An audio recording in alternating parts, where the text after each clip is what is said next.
We have 4 stocks to cover tonight for the trading week that could be potentially really good swing trades. I will be covering the 2 positions I took. In my last video, we'll cover some broader economic factors that could be affecting the markets this week. And then at the end of the video, we're going to cover 2 more sort of honorable mention stocks that I'm very excited to get into. So before we get too deep into it, my name is Chris Blom from Blomonomics. And if you're watching this, then you are a Blomonom economist.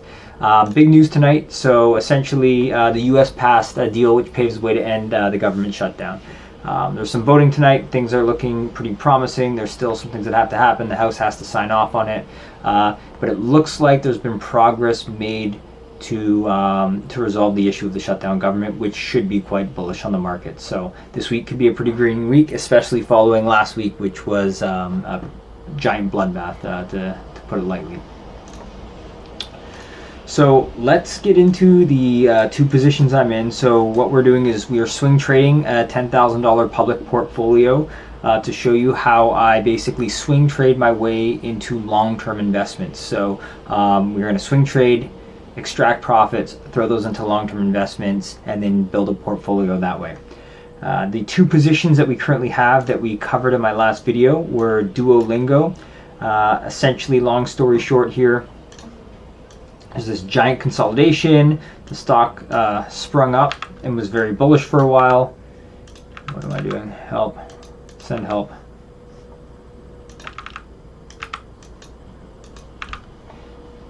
And then we had this giant pullback here.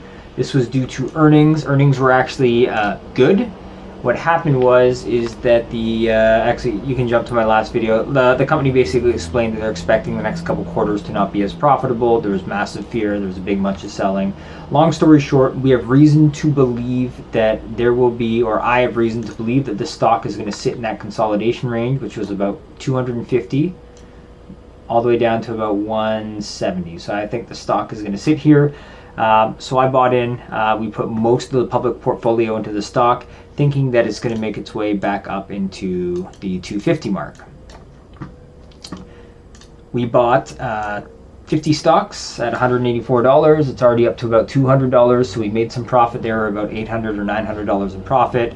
And if we can make that full 250 price point, $250 price point, we should be sitting at about $3,000 in profit on that swing trade. That is the goal. That is the exit point. We'll see where we get to. The second trade was Celsius. Similar story. They actually had earnings that were a bit of a miss here. So not the best earnings.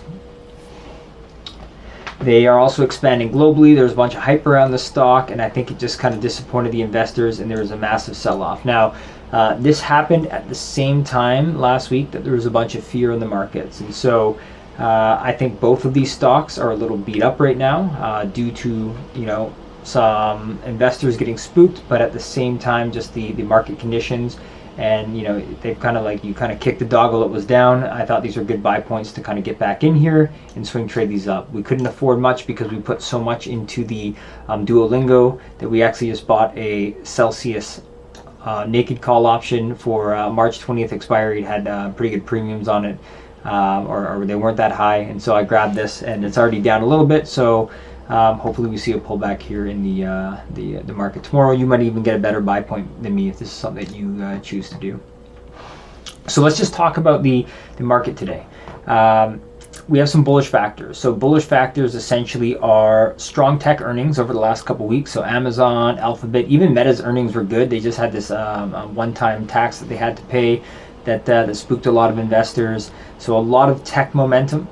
The private sector ADP jobs report showed 42,000 new jobs. That was pretty bullish.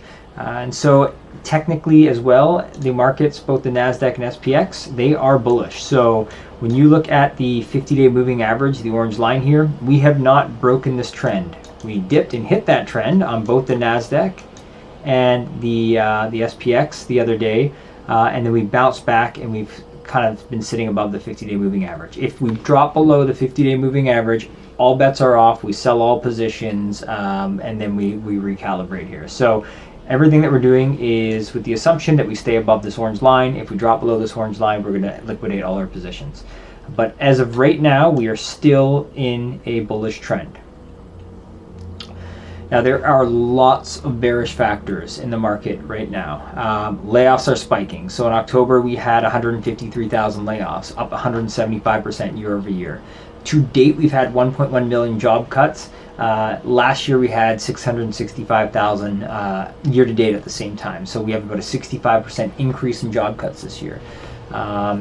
We have inflation, which is super sticky. So the Fed likes to keep it at about 2%. Right now it's sitting at about 3%, and typically they would be, quantitative tightening into this scenario, but we also have the jobs going down. So the Fed is put into kind of a lose-lose situation here. Do they lower rates, which is the expectation that they will in December? I think it's about a 69% chance or something. Yeah, I believe it's 69 right now, that they're going to lower rates in December, but it's a pretty tough spot to be the Fed. So there are reasons to be bullish. Tech stocks booming, markets in a bullish trend. U.S. government shutdown is likely coming to an end, possibly, and a lot of reasons to be bearish. Jobs data. Could we be in an AI bubble? And among other things here, the stagflation. And so we are going to remain cautiously optimistic for now. I truly believe we are playing chicken with the market and that the market could crash at any moment. But we have to still stay in the market and try to make our gains while we can, and then just mitigate our risk if the market does go down. So again, we're going to short-term trade into long-term investments. I want to show you the first stock that I think is both a good swing trade as well as a long-term investment. And this is James Hardie Building Products. So James Hardie Building Products is based in actually Australia. They make most of their money in the North American market. They are a manufacturer of fiber cement siding. So it's a type of siding cladding that goes onto sort of medium to high-end houses.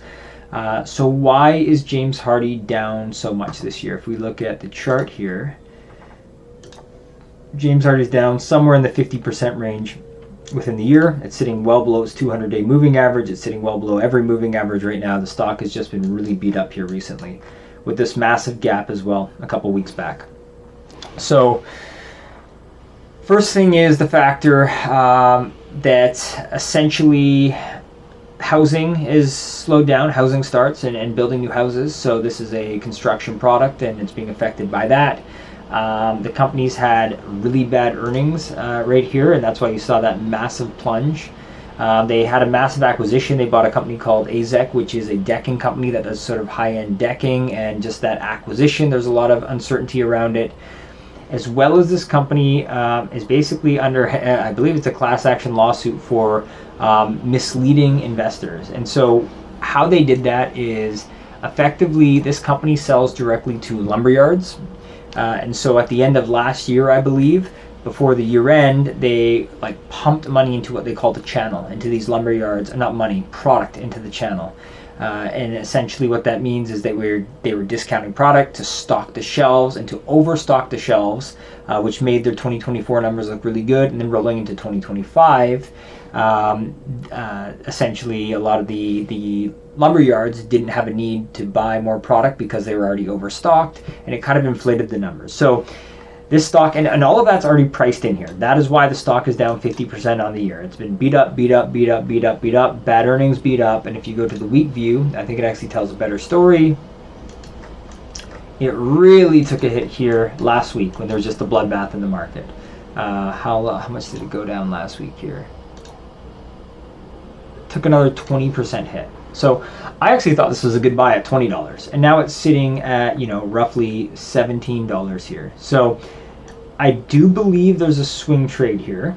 I think the stock has just been beat up a ton, and I do believe that there's an opportunity that the stock will bounce back up to at least these levels here, where it was before the drop in that kind of bloodbath week, up about 30%. Now, there's a lot of risk here. The risk is that we have earnings coming up at the next week or in about a week or so, and so that does put a lot of risk on the stock because we have no idea what those earnings are going to look like. So there's an opportunity here to get in as a swing trade if you have the risk tolerance that earnings could be okay and that the stock has been beat up a ton and that we could swing back and you could make 30% on the stock.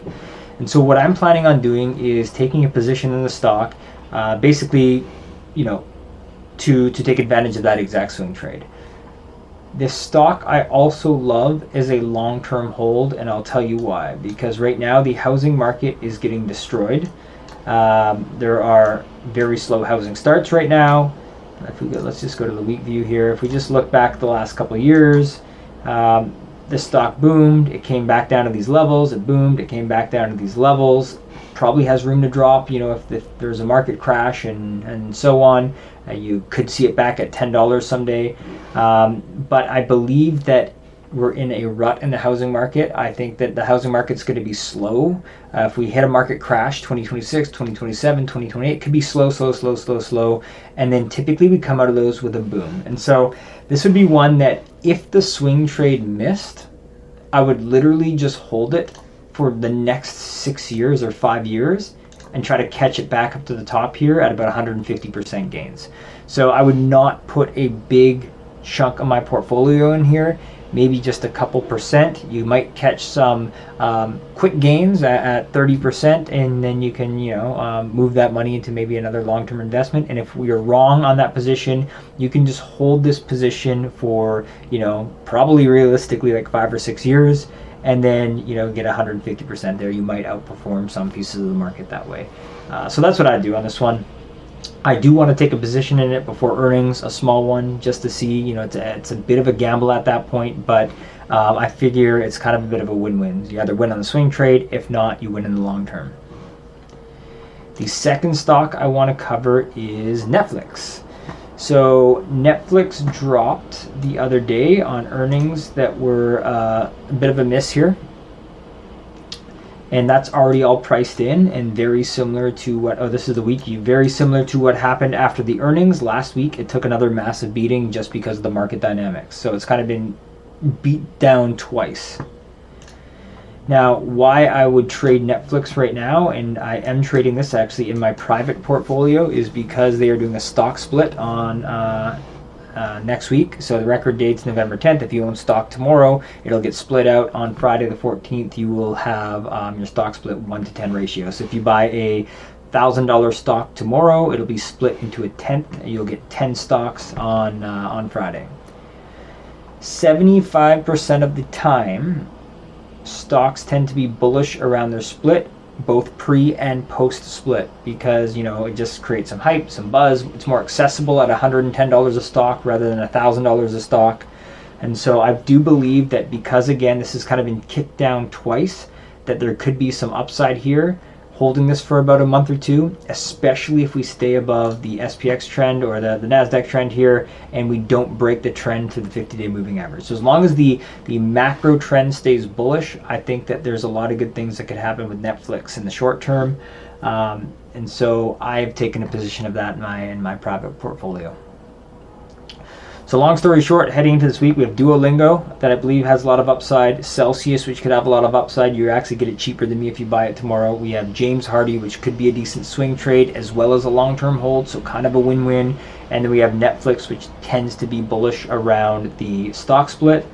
Again, and then we also have the government shutdown, which might end this week. And so there's a lot of good things happening in the market. I think last week there was a lot of fear in the market. I think this week could be a turnaround. Again, I don't want to speculate too much. We want to take data-driven decisions here.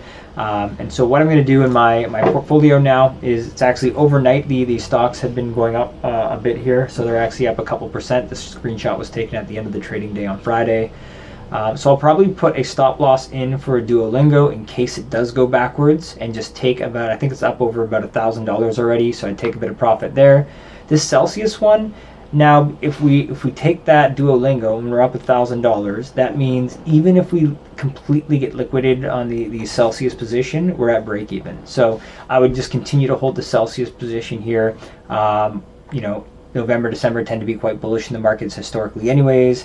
Unless there's some black swan event, I think Celsius will creep back up. And so what I do is try to sell that at a high. Probably put a sell order in at about double my buy here at the $7 mark. So we could just run this option now on the house because we made the money on Duolingo, but we'll see what happens this week. So that's my update for today.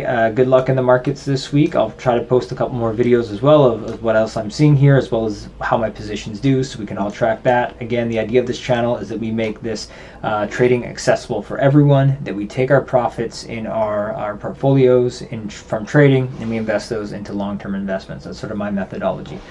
We'll all chat later this week. Good luck trading, and we'll see you later.